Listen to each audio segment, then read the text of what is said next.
Welcome back to Old School Sports and our Out of the Park Baseball 26 mini-series with the Los Angeles Angels. And the 2026 season is going better than we anticipated, and I know better than some members of the worldwide scouting department anticipated as well. As we sit here on June 1st, our record is 30-24. And we are tied for first in the American League West with the Houston Astros.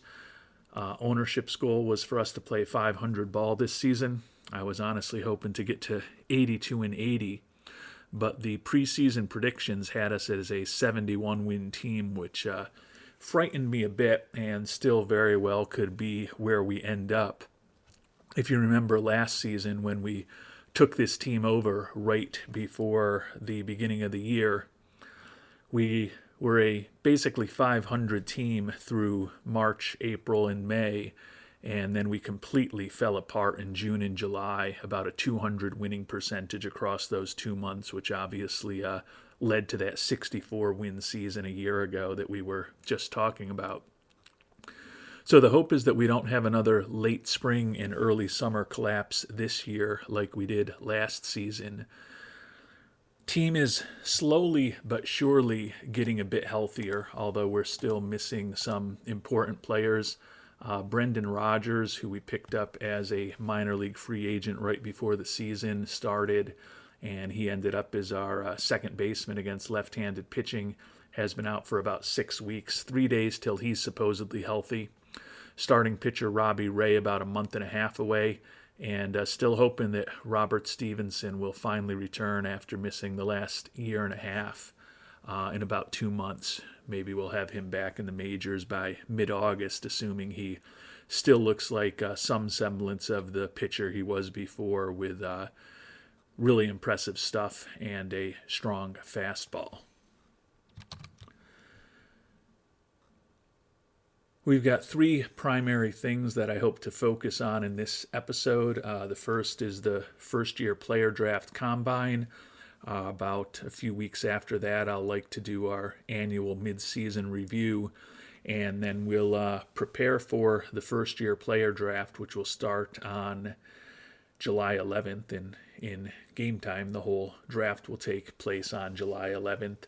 We've got the 6th pick this year, so we'll take a look at some of the top prospects, and then we will start the draft, see who's available for us at pick number 6, and I'll post this, if all goes well, on Saturday evening, Eastern Time in the United States, which should give any members of the worldwide scouting department who want to opine about 13 hours until sometime Sunday morning Eastern Time, when I will probably go ahead and make my decision on what to do in the first-year player draft this year. So if you happen to be watching the episode relatively soon after it's been posted and you've got opinions as to what we should do in the draft, always very helpful to hear from the worldwide scouting department, which continues to grow every day. Taking a look at the schedule for the month of June, we had a very National League focused schedule the first couple months of the season, which was a bit surprising, but no National League teams on the calendar here in June. We're going to finish off this series, or actually start off this little 2-game series at Seattle. Other divisional rivals that we'll be facing this month, we've got 3 on the road in Houston, and then towards the end of the month, when it is finally summer, we've got 4 at home against Seattle, in addition to the Yankees, Tigers, Blue Jays, Guardians, White Sox, and the Royals before the end of the month. So pretty jam-packed schedule. The hope is we can continue to play 500 ball or above and keep this team contention for a playoff spot, if not the division title. And we've made it to the draft combine, a 33-26 record, so we have slipped a game behind in the division, but still doing fine compared to our expectations. Looks like in only the second year of this OOTP 26 draft combine that participation is already trending towards NFL levels, as only 9 of the top 20 prospects are actually participating this year. 59 of the top 100 overall. Hopefully we will get to know them all much better. Talked about a couple of these guys, I think, back when we previewed the top 10 in the draft class. As I've talked about, definitely seems that scouting of players for the draft doesn't go nearly as smoothly or as quickly in the new version of the game. It seems like you have to be a lot more intentional and intense. And even though I've scouted many of these players 3 or 4 times already, you can see at best I only have average scouting accuracy.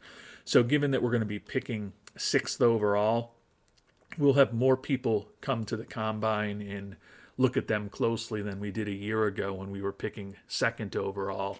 But I think my primary goal is to bring in most of the top prospects who are available that our scout thinks have a high ceiling, maybe a couple of other select players, and try to get as much information as possible and really improve those scouting accuracies for one of these top prospects over the next few days.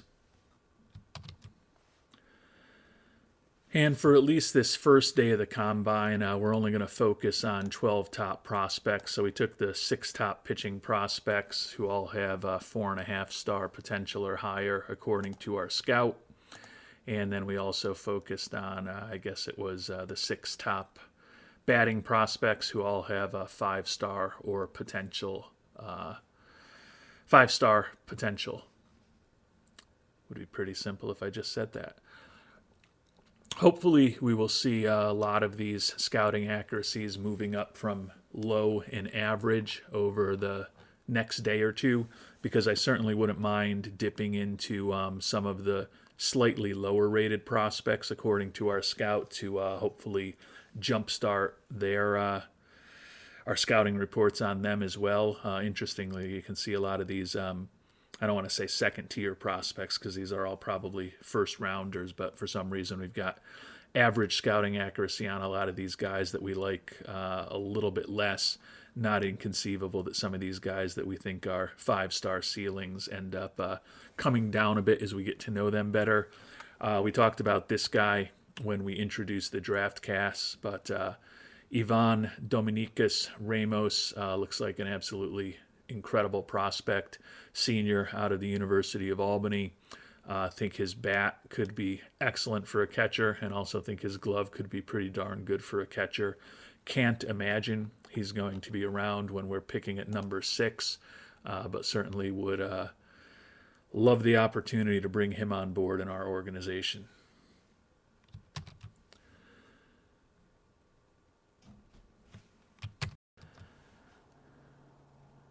And one of the weird quirks that I've noticed with the scouting combine is that your accuracy tends to go down initially on a lot of the players, which is not intuitive to me why spending more time with them and getting them to know them better would result in lower scouting accuracy. But, or maybe that's the OSA measures. No, it's weird because it says the OSA is low scouting accuracy. Our head scout is average scouting accuracy. And now you've seen when we've clicked back to that, it's gone from very low for a lot of these guys to average and low. So I guess we did make a little bit of progress, but very weird to me that when you click through, the accuracy is always really low. Maybe that's the incremental improvement of the day, and if it says very low, it means you only moved up the accuracy a little bit or something. But it's just a very awkward way, in my humble opinion, of expressing that, if that's what they're trying to express. And we move forward another day. Still think that Ramos is a 5-star ceiling prospect, although again the accuracy shows is very low, but we are actually at average with him. And now when we click back here, we see that. So we're making slow but steady progress, having 12 guys in. Probably will do one more day focused just on these 12, and then we are going to open it up to several other players the last couple days just to hopefully start jump-starting the scouting on them, and also getting to know a little bit more about their personalities, hopefully, as well. And for the last couple days of the combine, we expanded the list significantly, brought in a bunch more pitchers as well as a bunch more position players. So sure that the improvements in terms of our scouting accuracy will slow down with all of these additional players that we're investigating, but would like to interact with as many as possible while we're here. And then hopefully over the last month or so until we get to the draft itself, we can really jumpstart the scouting aggressively and get most of these guys that are going to be in the mix for the first round pick up to high, or in a perfect world, very high scouting accuracy. And we definitely want to be focused on these top 30 or so players because, as I mentioned, we do have the 6th overall pick this year, which we certainly want to take advantage of. But in the second round, we will be picking 3rd overall after the supplemental picks. And then because of our big free agent signings of Kyle Tucker and Vlad Guerrero Jr., we won't have another pick again until the 5th round. So I think right now here we focused initially on the top 12 guys, or at least 12 very highly regarded guys, the first few days of the combine. Now we're opening it up to maybe 30, 35 guys. Conceivably, 2 players on this list will be the players that we end up drafting in the 1st and 2nd rounds. And then by the time we get to our next pick in round number 5, if our scouting accuracy is somewhat lower with those kind of players, is what it is at that point. Certainly not as big a decision making a 5th round pick as it is making a 1st or a 2nd rounder. And we've made it through the draft combine now and simmed ahead about a week after that. And we are in first place, just half a game ahead of the Houston Astros, but 6-4 in our last 10, while the Astros 4-6. So that's allowed us to get by them in the standings. Still a very tight race in the AL West, only 2.5 games separating us from the 4th place Rangers. Logan O'Hoppe continues to have an outstanding year, 2nd in the AL with 50 ribbies, 2nd in the league in OPS. Pitching-wise, none of our guys on the top of the list, but things continue to go reasonably well. We're heading at 37-30 record, heading towards the midway point of the season, and the draft now is less than a month away, and hopefully we'll know a lot more about some of the top prospects by the time we get there. And although we only had a 3-3 week, we took a series in Houston and then lost a series on the road in Cleveland. Still just barely holding on to first place in the division, half a game up on the Astros, and still only 2.5 separating the top 4 teams. You'll note that Kyle Tucker is now 2nd in the American League in ribbies, and that was helped by the fact that he's finally breaking out of the slow start to his season with a monster week, 450 average, 9 for 20, with 5 home runs and 12 ribbies on his way to the American League Player of the Week award. So good to see Tucker really starting to bloom. He's got his WRC plus on the season up to 134. You may remember that he had a really good result in the development lab in the spring, which increased his outfield range and made us more comfortable with playing him in center field this year, even though he's not necessarily a perfect center fielder. We'd love to have someone even better defensively out there down the line to put a little less wear and tear in the field on Tucker over the course of a season. At this point, his zone rating and his defensive efficiency in center still both well below average. Hopefully, those numbers will trend higher as the season moves along. But with him having played 65 games in the field, 63 of them starts at this point, and all 63 of those starts having been in center field, I think it's getting a bit disingenuous for us to try to argue that it might be a small sample size. And along with Tucker and Vlad Guerrero Jr., our third big free agent signing this past offseason was Michael King. After a really slow start, he's been pitching somewhat better of late, has the record even now at 4-4, and the earned run average down to the mid fours was much higher than that not that long ago. Unfortunately, had a finger blister in his last start yesterday and is going to be out for about 2 weeks. So that will weaken the pitching staff a bit as we start heading towards the midway point of the season and the draft, the All-Star game, and eventually the trade deadline, although presumably King will be back before the All-Star game and the trade deadline. And we have extended the lead in the division to a game and a half, continue to play somewhat better than the Astros, Mariners, and Rangers, but it still is a very tight battle, and we may be taking a bit of a gamble. But we are going to bring up one of the organization's youngsters, George Klassen, right-handed 24-year-old, will be making his major league debut. Started off in Double-A this year, where he was 2-2 with a 4.53 ERA, but felt like he just wasn't developing as much as we would have hoped at that level, given that it was the third straight year that he had spent time in Double-A. So a few weeks ago, we promoted him to AAA, where he won 2 games in 4 starts, had an ERA of 2.61, walked too many batters, and his control is going to be an issue. He did strike out 26 at that AAA level. I think he's probably not quite ready for the majors, but at 24 years old, we're kind of at the point where we got to start figuring out with some of these guys in their mid-20s in our minor league organization whether they can really produce at the major league level or not. So we'll give Klassen probably 3 starts, I would say, over the next few weeks, since we had to put King on the 15-day IL. Hopefully he'll be ready to return at that point, and hopefully Klassen will pitch well enough that he'll give us a difficult decision whether or not to send him back down to AAA.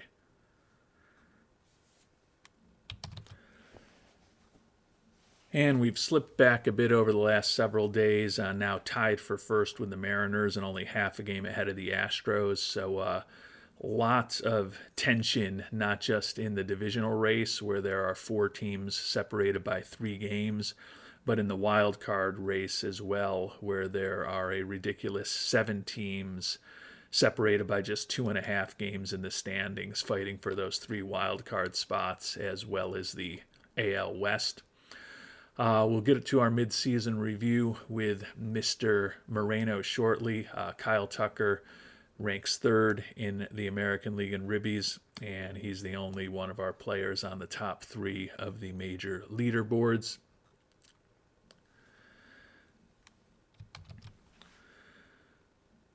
The mid-year review with Artie Moreno. Very excited by how the team has performed. Again, he was just expecting us to be 500 this year, so the fact that we're 43-37, 80 games through is definitely positive. Wanted us to find a top prospect, and pretty happy that we got Tony Godinez, the Hondo Hurricane, as a international amateur free agent this year. He's now viewed as the number 3 prospect in all of baseball. Still at our international complex, would presume that we'll start his DSL career next year. We don't have a top farm system, but we are moving up from where we were, in no small part thanks to the likes of Godinez. We've made some improvements in fan interest. Still have to do some more work on the international amateur fines. Overall, happy with our progress towards his goals, happy with the on-field and front office management. So seems like we're in a reasonably solid place with Mr. Moreno as we head towards the month of July. Another American League Player of the Week from the Angels, Zach Neto, with a monster week, 583 average, 3 homers, 6 ribbies, 6 runs scored. He's pushed his batting average up to 284 this year after starting the year on the IL. And before we get into the individual players, take a look at the team statistics here in late June, just about midway through the season. We're 500 in the month of June, so we've definitely not playing as well as we did in April and May. But given the collapse we had last June, we'll certainly take a 500 record. For the season, 43 and 37 is 2 games worse than Pythagorean expectations. We've moved all the way from 13th last year in runs scored to 3rd in runs scored this year. So certainly the additions of Kyle Tucker and Vladimir Guerrero Jr., among others, have helped boost our offense. Pitching staff has also made significant improvement. We ranked dead last a year ago in runs allowed, and we're 7th in runs allowed this year. Pretty much a middle-of-the-pack pitching staff, but honestly, with where we were a year ago, I can't complain about the improvement in either of these categories.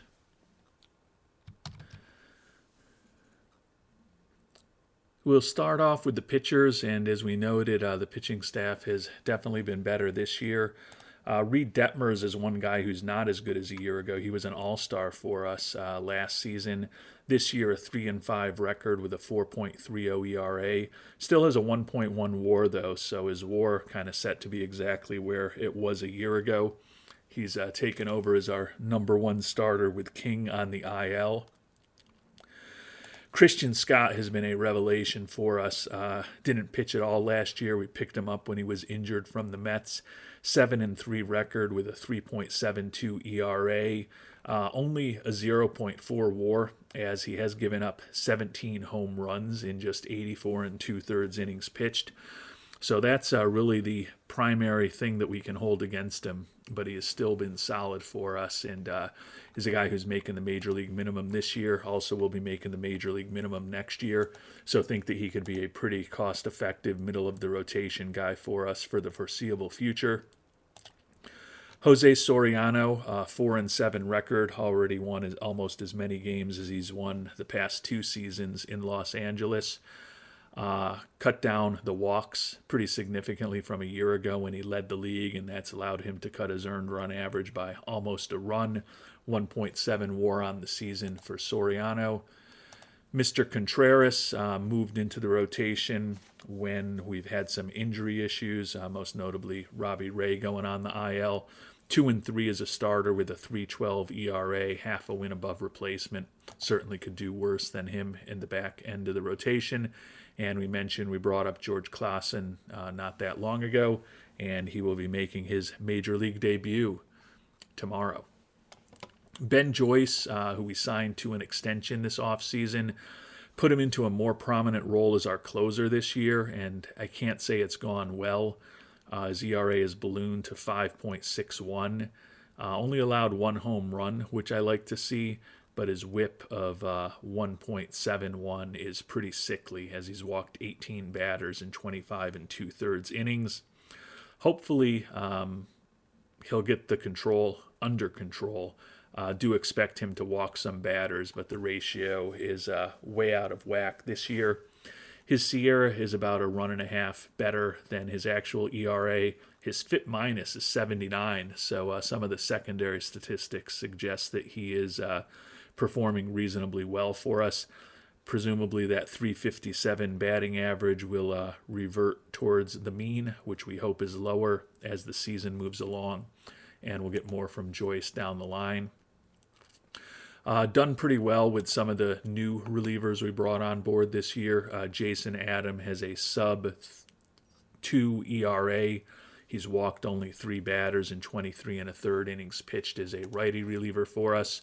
Joe Jimenez, who we picked up in a trade with the Braves right before the season started, 6-3 record, 3.24 ERA over 41 2/3 innings pitched, WAR of over 1 already.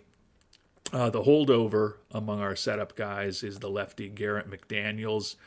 He's been pretty similar to what he did a year ago, 4.28 ERA this year, up from a 4.26 ERA a year earlier. Respectable left-handed middle reliever.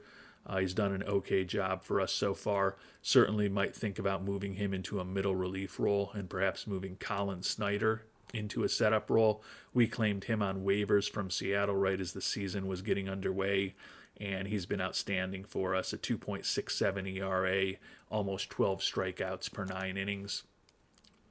A.J. Block, another holdover lefty reliever, not quite as effective as a year ago. The ERA has climbed to above 5, The whip has climbed to 1.46, and he's slightly below replacement level this year after being slightly above replacement level a year ago. Happy to see the 24-year-old lefty Sam Aldegheri been reasonably effective when he's been up with us this year. A 3.38 ERA over 32 innings pitched. I think that he could be an important part of our bullpen for years to come, and he is a guy who could also get into the mix for a potential rotation spot. Wanted to see what Klassen could do since he's in his mid-20s as well, but Aldegheri certainly, if we needed another starter at this point, has probably earned that opportunity. Might have thought that it was going to be Chase Silseth, who was 7-11 for us a year ago. 3-0 this year in terms of the one-loss record, but his ERA has gone up to 5.66, basically a replacement level type pitcher. He can eat up some innings as a long reliever for us, but he certainly has not been impressive overall. Check out on the injured list. We've got King there, of course, we talked about earlier in this episode. He has been pitching better of late. We look at his pitching splits, a 5.96 ERA in April, 4.86 in May, and it was down to 2.86 in June. So he's definitely trending in the right direction for us. Robbie Ray, hopefully we'll have back in 2 to 3 weeks. He was 2-0 with a 4.19 ERA in the 4 games he pitched before that ulnar nerve entrapment cost him a couple of months. And Robert Stevenson, about 5 weeks away from recovering from that Tommy John surgery. We'll see what we have in the $11 million reliever when he finally is able to step back onto the mound. Turning to our position players, and as we noted, the offense has been a lot better than we expected, in no small part to Logan O'Hoppe. Has the batting average up to 282 this year after hitting just a $196 a year ago. Already has 18 homers and 51 ribbies. You may remember he had a fantastic result in the development lab working on his batting eye, and he's already walked 29 times this season after walking just 28 times a year ago. So his WRC plus and his OPS plus are all twice as high as they were a year ago, and he's put up almost a 2.0 WAR for us. Nice bounce back season for him. Primarily, he is playing as our DH, but he has started 20 games at catcher, backing up Adley Rutschman. Rutschman, of course, our starting catcher, 257 average, 6 homers, 24 ribbies. Slightly above average offensively with a 105 WRC plus, a 1.4 WAR overall. Hasn't been quite as productive as he was in the final 2 months of last year after we picked him up in that massive trade with the Orioles where we shipped Mike Trout away. But still a good, solid major league catcher. And speaking of Mike Trout, probably a good time to check in on him and see how he is doing with Baltimore. And Trout, the batting average 260 with 14 homers and 36 ribbies. So it looks like he's been relatively healthy for them. Played 64 games, so it looks like he's played more than 3 out of every 4 games for them this year. 129 WRC plus and a 2.4 WAR. So it doesn't look like there have been any huge injuries for Trout since we moved on from him, but still glad to not potentially have the risks of that contract on our books for another 4.5 years for a guy in his mid-30s who's fragile physically and has definitely proven to have some difficulty staying healthy over the years. Moving on from Trout, got us Rutschman and Contreras in the trade, but it also opened up the money that we could sign Vlad Guerrero Jr. this past offseason, and it hasn't gone as expected. A 252 average for Vladimir Guerrero Jr., but only 7 home runs and 28 ribbies. And he's batting cleanup for us, and he's basically been in the lineup every day. So just an extremely disappointing start to his career. An 83 WRC plus, and he's been below replacement level given his very mediocre play at first base. So the fact that we are one of the better offensive teams in the American League right now, and the huge addition to our offense, really isn't producing. Does make me feel like hopefully we'll jumpstart the offense even more in the second half of the year when Vlad Guerrero Jr. starts hitting.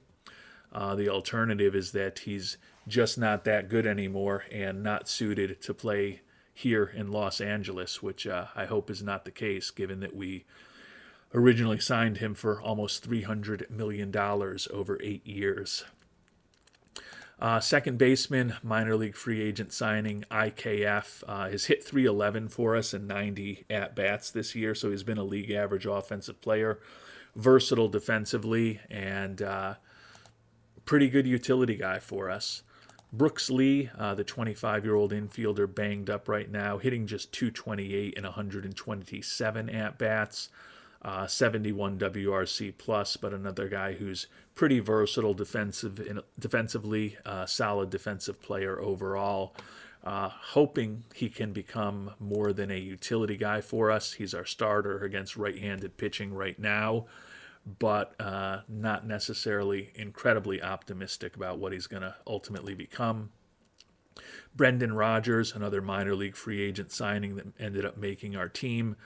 Hitting just a $146 and 48 at bats. He is back following that injury and the rehab assignment in Salt Lake, but his time on this roster could be getting short if he doesn't figure out how to start hitting major league pitching again.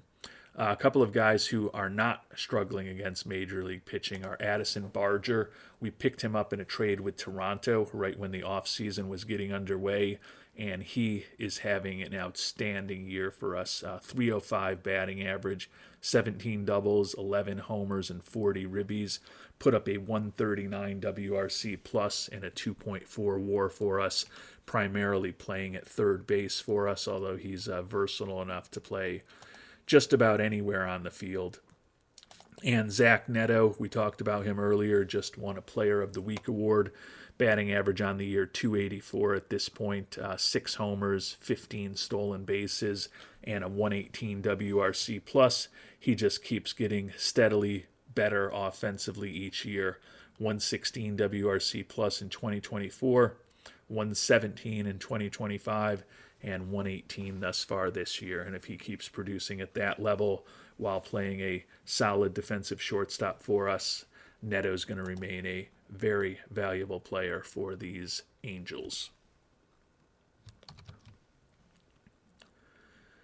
Turning to our outfielders, Nolan Shawnell's been playing in left field for us relatively regularly. Batting average just 231 and only 4 homers and 195 at-bats, so the power down from where it was a year ago. Only a 90 WRC plus, and he's below replacement level as he's not good defensively in left field. Zone rating and defensive efficiency both well below average.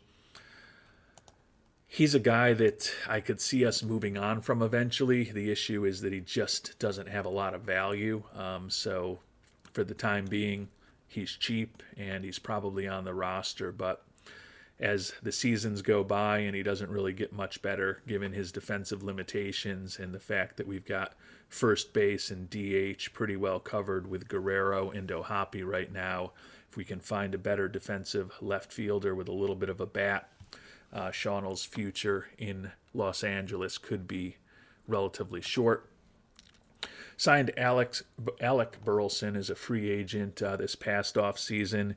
He's been a 4th or 5th outfielder for us, 233 average with 8 homers and 129 at-bats. So like the pop in his bat, but he's been pretty much a league average-ish or slightly below offensive player and been a bit below replacement level given that he's not great defensively either. Kyle Tucker, 263 average, 17 homers and 55 ribbies. He's put up a 133 WRC plus for us and a WAR of close to 2. Signed him to that 5-year, $160 million contract that was slightly front-loaded, and he's doing a good job for us. Certainly a 133 WRC plus is kind of what we're looking for the kind of money that we're paying him. So after a slow start in April, his overall start here over the first few months of the season has been fine.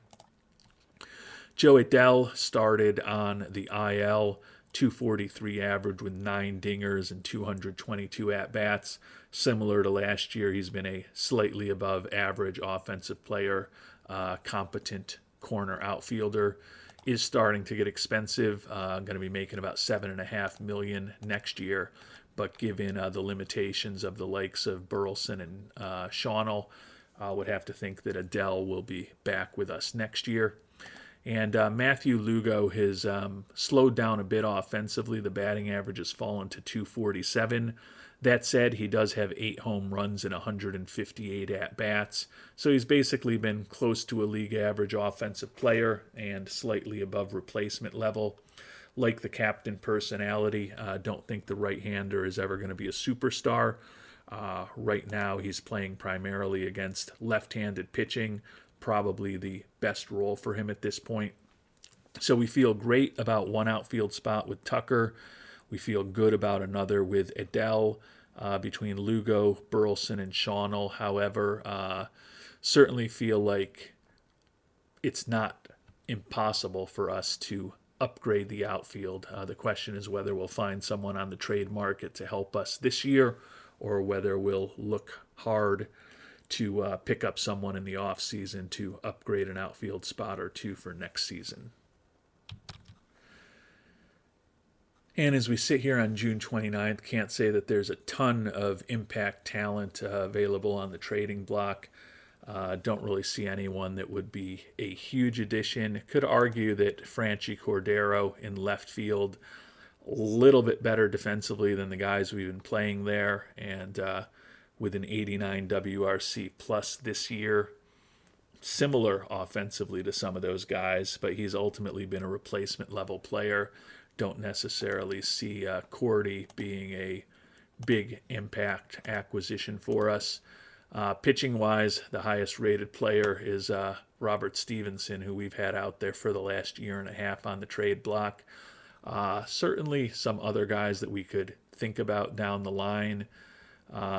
Kyle Finnegan, if we needed a right-handed reliever, or Adrian Morejon, if we were looking for a lefty reliever, could both help us. But certainly hoping that over the next few weeks there's some more interesting players added to the trade block. We'll continue to talk to other general managers about players who aren't on the trade block offline, and maybe we'll be able to do something that'll help us this year. And in a perfect situation, maybe we'll be able to acquire someone who can not only help us this year, but stick around and help us as we're trying to build this Angels team into a perennial contender. So although we've been leading the division for much of the past several weeks, I can't complain about where we are. If you told me we were going to be 43-37, 80 games into this season on opening day, I would have signed up for that in a second. So no complaints. Now the key is to play just as well over the second half of the season and perhaps put ourselves in position to be contending for a AL West title, or at the very least a wild card spot. And unfortunately, after all of those good feelings when we were doing our mid-season review, we've lost our first 5 games in the month of July, following 3 straight losses to finish the month of June. So all of a sudden, we are a 500 team as we sit here on July 6th. We've slipped to 3.5 games behind the Astros. Addison Barger, third in the American League in the batting race. He's the only one on our team anywhere near the top of the list. Actually, that's not true, because we know that Kyle Tucker is not far off this RBI list unless he's had negative runs batted in somehow over the past few days.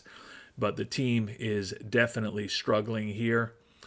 We've got the draft coming up in 5 days, so hoping to continue scouting some of the top prospects. And also going to need to, when we get to the draft, to start thinking seriously about what we might want to do as we get closer to the trade deadline. Certainly thinking more in the terms of being a buyer than a seller, but if we keep losing games, maybe that theory will have to change. And we've been playing 500 ball since we last checked in, splitting 4 games. So 90 games into the season, we are 45-45 as we're getting ready for the draft, falling 4.5 behind the Astros. Kind of thought 500 was a level that was realistic for us this year, but obviously with the strong start have been hoping for more than that. Only 2.5 behind in the wild card race, which remains very tight. Looks like there are 7 teams within 7 games of one another for the 3 wild card spot, or for the 3 wild card spots at this point. So we certainly remain a contender. We'll have to get through the draft and then start thinking seriously about what, if anything, we can find on the trade block, or perhaps even more importantly than that, just anyone who's not on the trade block that we might be able to pull off a move to bring on board and help give this team a little jolt as we head into the second half of the season. And 90 games in, we ended up having a losing record in June at 13-14 with that June swoon, and 2-7 in July. So kind of playing the way we played in June and July a year ago over the last couple weeks. At 45-45, though, we're still technically a bit unlucky. Statistics say we should be a 48-win team. The offense has slipped back. We rank 6th in runs scored and 7th in runs allowed here as we prepare for the first-year player draft and the number 6 overall selection, where hopefully we'll be able to bring another potential impact player into our organization. And as I noted, we're going to have the 6th overall pick in the draft this year. Not expecting the top talent to be around for us, but we'll see what happens. Mentioned that we had lost our 3rd and 4th round picks because of those big free agent signings, so going to be really focused when we do come back in the next episode with the draft on what we can accomplish in the first 2 rounds. We'll take a look at the top 10 players in the mock draft, and then if any of them don't happen to be on the top of our scout recommendations, which it looks like there may be some to talk about, we'll check in on them too.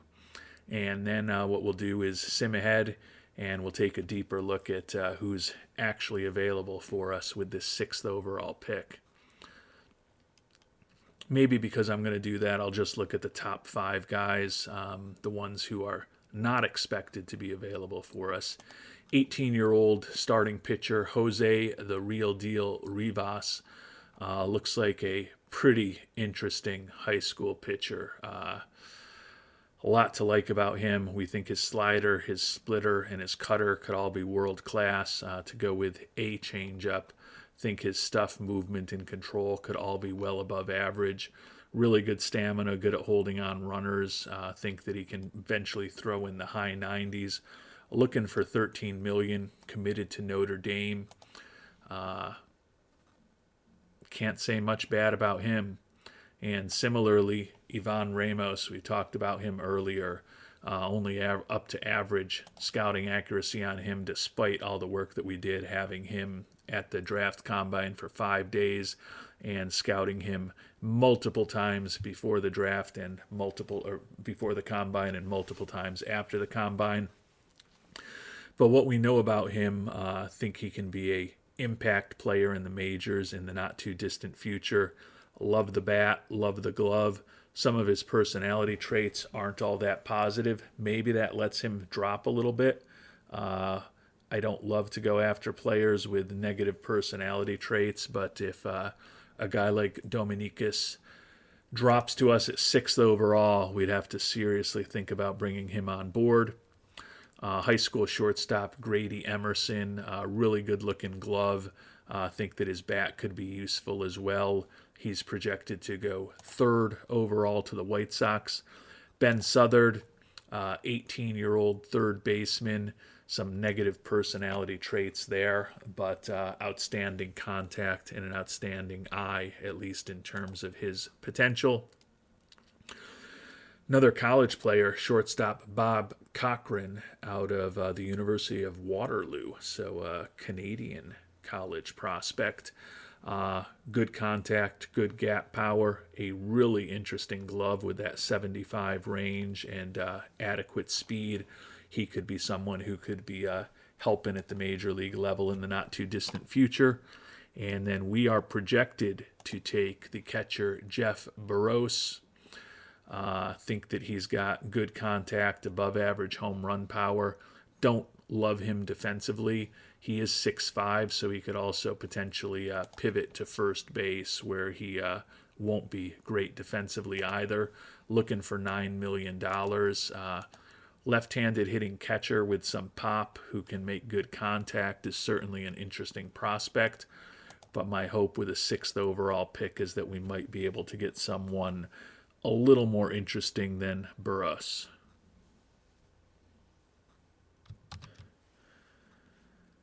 And kind of interesting that we can see the players from last year in the draft pipeline here. So Ethan Holiday, who went 1st overall to the Nationals when we had the 2nd pick, hitting .263 with 6 homers, 24 ribbies in rookie ball this year, viewed as the number 2 prospect in baseball. The guy that we took with the number 2 overall pick, Sean Gamble, viewed as the number 49 prospect in baseball. He is off to a rousing start in rookie ball this year, hitting .362, 10 doubles, 6 homers, and 152 at-bats. So he's put up an impressive 175 WRC plus, playing shortstop for us down there. He was an older high school prospect. He's 20 years old now. Not inconceivable at all that Gamble could be in Class A in the California League before the end of this season. And with that little brief look back in the past, we'll see who's going to be available for us with the 6th overall pick. The Tigers, not surprisingly, go with the big catcher Ivan Ramos out of Albany. His personality quirks didn't scare them off, certainly with that potential very good glove and bat that's almost major league ready at this point. Honestly, for a catcher, he probably is ready to step in for many teams at the major league level, so no shock to see Dominicus off the board, number 1. San Francisco Giants go with Leo Morales, starting pitcher out of Kansas, so another college player goes 2nd overall. Only throws in the low 90s, fragile physically, looking for a lot of money. Worry about his control, but there is certainly a lot to like about Morales. That one is a little bit of a surprise, though. He was not projected to go until 28th overall, and he was selected 2nd by the Giants. The White Sox with Jose Rivas, so they go with the top end high school pitcher. Was hoping this guy might fall to us, but no such luck. Another guy, the real deal, looking for big money. Colorado with Grady Emerson, the high school shortstop. And the final pick before we will be on the board is the Miami Marlins, and they take Kevin Miller, college, actually high school, or a junior college. If I would just look at the screen, I could tell you what he was. Switch hitting junior college shortstop, competition level poor that he's been facing, potentially outstanding gap power. Not a guy that we know a ton about. Low scouting accuracy on Mr. Miller, who was projected to go 8th overall. So the top 3 picks in the mock draft are off the board, but a lot of interesting players for us to consider here. So according to our scout, there's a lot of very high-end pitching prospects. The biggest ceilings, though, 3 starting pitching prospects, all high schoolers. BJ Dub Lancaster, 17-year-old who we think can reach triple digits on the radar gun. Potential devastating 4-pitch arsenal if he was really able to reach his potential in all of those pitches, including the change. Think his stuff could be outstanding, and his movement and control could both be above average when all is said and done. We do have high scouting accuracy on him, outstanding stamina, really good at holding on runners, looking for big money, but certainly an interesting prospect if we were to go with a high school pitcher here. CJ Sampson, potential 5-pitch arsenal, although outside of his curve, don't really think any of the others are going to be truly world class. Ultimately think his stuff could be above average, average movement, and potentially exceptional control. Good stamina, good at holding on runners. And Sampson is also a potential two-way player. Taking a look at his defensive ratings, he can basically play any position. Probably with that low double play rating and the average infield range, would prefer not to play him at second base or short, but he could play both of those positions. And not an optimal center fielder, but could play anywhere in the outfield as well. I think his contact, gap power, home run power, and eye all could be around major league average if he reaches his true potential. So a pretty interesting prospect. Doesn't throw incredibly hard, and we don't think he's going to throw much harder. A little worried about that lack of movement on his pitches and an arsenal that, while diverse with 5 potential pitches, is not all that impressive, but definitely has pinpoint control and is not going to walk a lot of batters and is going to put the ball where he wants it. And the last of the most highly regarded pitching prospects, starting pitcher Joey Friedman. Think his stuff and his movement could both be well above average and potentially above average control as well. A 3-pitch arsenal that could be incredible if they all develop, but a lot of work to do with the change in the cutter. Really good stamina, fine at holding on runners. Think he can throw in the high 90s when all is said and done. So Cuckoo Friedman, CJ Sampson, and BJ Lancaster are, at least according to our scout, the highest rated prospects. Always got to check out someone who might have an incredible personality. Andy Kraft, almost perfect, high leadership, adaptability, work ethic, and baseball IQ, low financial ambition. So the only potential criticism of his personality is that his loyalty is only average. His stuff also looks relatively average, but we think his movement and control could both be well above average. Really good stamina. Think we'll get to see him in the mid-90s as far as his velocity down the line. Probably not a guy that we'd go with a first-round pick, but if we go with a position player and the pitchers are a bit more picked over come our second-round pick, a guy like Kraft, who's a pretty good pitcher and a great influence in the clubhouse with a potential 5-pitch arsenal, would certainly be someone to consider in the second round. Turning to the position players, there's 6 guys out there that our scout thinks has 5-star potential. We've got average or high scouting accuracy on all of them, so we know them reasonably well. We talked earlier about the shortstop, Ben Southard. Don't love some of the personality traits and really don't love him defensively, but a guy who could be world class in terms of his contact and his batting eye. Certainly could have a lot of singles and walks for us over the years.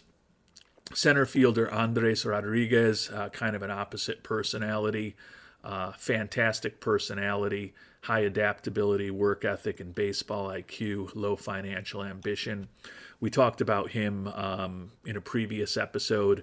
That 70 outfield range is incredibly attractive, but that error rating of 35 is just kind of sickly. The guy has some fantastic wheels and can run everything down, but it seems like every once in a while he's going to make an incredible run into right or left field, track something down, and then have it boot off the heel of his glove.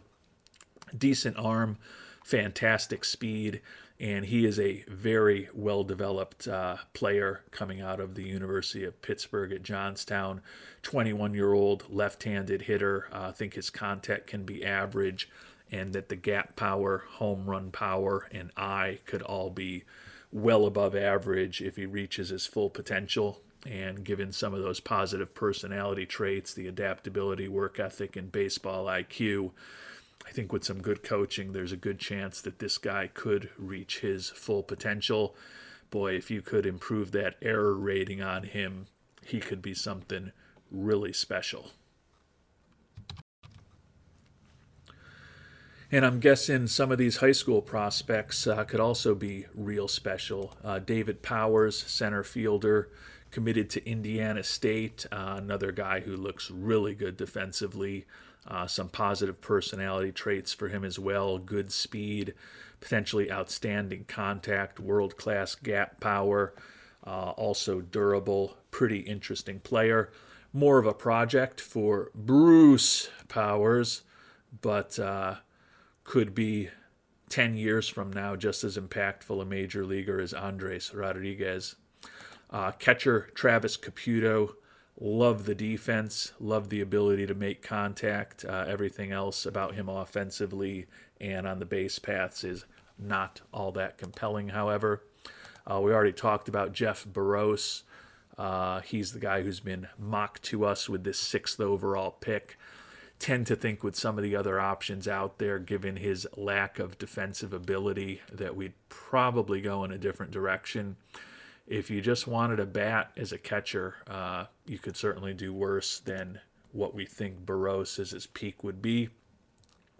And last, second baseman Jared Bamonte, another potential two-way guy, although looking at his pitching ratings, I think you'd be crazy to even try to pursue them. Like the infield range and really like the bat. Not looking for a ton of money. Think that his contact could be above average and his gap power and his home run power both borderline world class. Low baseball IQ, high financial ambition, but still a pretty interesting prospect, all things considered. A couple other guys we'll look at if we're looking for more mature players. Talked about the shortstop Bob Cochran earlier. Outstanding infield range. He's a guy with his ability to make contact and drive the ball into the gaps with good speed. Could certainly be a extra base hit machine with outstanding range as a shortstop. The power in the eye, not great, but he could certainly help a lot of teams. The big question is whether it will be ours. We'll look at a couple of other college players as well. Center fielder Tyler Cohen, another guy who is pretty well developed, got some work to do on the home run power. Looks like a very good defensive outfielder with a lot of speed as well. Another left-handed hitter. And then another college player or two, Bobby Gingold, second baseman. Don't love him defensively, but could be a good influence in the clubhouse. Would love if some of these guys last to the second round, and given the depth in this draft, it's not inconceivable we'll see some of them there. Randy Reale, second baseman, like the defense, like the speed. We don't know a ton about him, but think he is durable. And what we know about him, I think he could be a pretty interesting player. And then Paul Chancellor, right fielder, also known as Pay Dirt, another guy who looks pretty solid defensively, good on the base paths. Contact and gap power without a lot of power and a good eye seems to be a somewhat common combination to see in this draft. Durable physically, so there are a lot of interesting players for us to consider. And back to Draft Central, you can see all of the guys that our scout recommends are people that we have already talked about. Check in on just a couple other players, two others that I don't think we've talked about who were projected to go in the top 10. Second baseman Lawrence Fleury, Canadian infielder. Looks like a great contact hitter. Can't really do too much else at a major league level. He's faced a poor level of competition. And then third baseman Adam Pooley. Like the power, love the eye, love the durability. I think he can be a competent defensive third baseman. It's going to be a real interesting decision. And as I said, once this is posted, probably we'll have about at least 12 hours, probably a few more than that, for the Worldwide Scouting Department to opine and have that feedback potentially influence what I'm thinking when I do go to make a decision on where we'll go in the draft on Sunday morning. I would say at this point, I've got to spend a lot more time offline later this evening and tomorrow morning making a decision, while also hopefully considering feedback from the worldwide scouting department. But I am strongly leaning towards the center fielder, Andres Rodriguez. We know that it's unlikely that we're going to be playing this playthrough for a decade or so, so getting guys who can help us sooner than high school players is probably where, when it's a close call, I'm inclined to go, simply because once we've got a OOTP 26 that's very stable and has had some of the little quirks that we've talked about in previous episodes fully patched up, we're going to be moving on to our long-term play. So a guy who can help us over the near term, certainly very attractive. We were just talking earlier about how we'd like to move Kyle Tucker to a corner outfield position eventually, where he would be above average rather than borderline as he is in center field. And we were also talking earlier about the fact that our outfield is not really as good and deep as we'd like. And bringing a guy like Put Rodriguez on board with that outstanding outfield range, a great personality, really looks like a sponge in terms of our coach's ability to help him maximize his potential. Fantastic speed and instincts on the base paths. I think he could steal a lot of bases for us. And then a bat that we think can be very helpful at the major league level, with well above average gap power, home run power, and an eye and contact that we think could be a bit above average. Just seems to me, especially for a sixth pick in the draft, a really excellent prospect, and also someone who fits what we're going to need at the major league level to a T, and conceivably could be helping us at the major league level. I don't want to get too bold, but maybe this September, certainly sometime in 2027. You know, you look at his ratings right now, if we were to start him in A-ball, seems like he would be pretty productive at that level. I think he could handle high A right now. Doesn't seem like he'd get embarrassed in the Southern League. AAA would be a little bit more of a challenge for him right now, but I don't know that he'd be embarrassed. So he's definitely not quite major league ready at this point, but he's also not all that far off. A September call-up might be ambitious, but is a guy who could help us within the next 14 or 15 months and potentially be a September call-up in 2027 and take a prominent role in our lineup and hopefully be helping us in the playoffs in 2027. I don't know if there's anyone who's as plug-as-play as Put Rodriguez would be for that. Now certainly Bob Cochran, you can make a similar argument. That glove at shortstop would be fantastic for us. Would allow us to move Neto to second base eventually. I just question the bat a little bit compared to what we potentially could get out of Andres Rodriguez. So that is my very early assessment. But if I didn't care what the worldwide scouting department had to say on this subject, I would just take Rodriguez right now. But I think I learn a lot from the comments that the worldwide scouting department shares.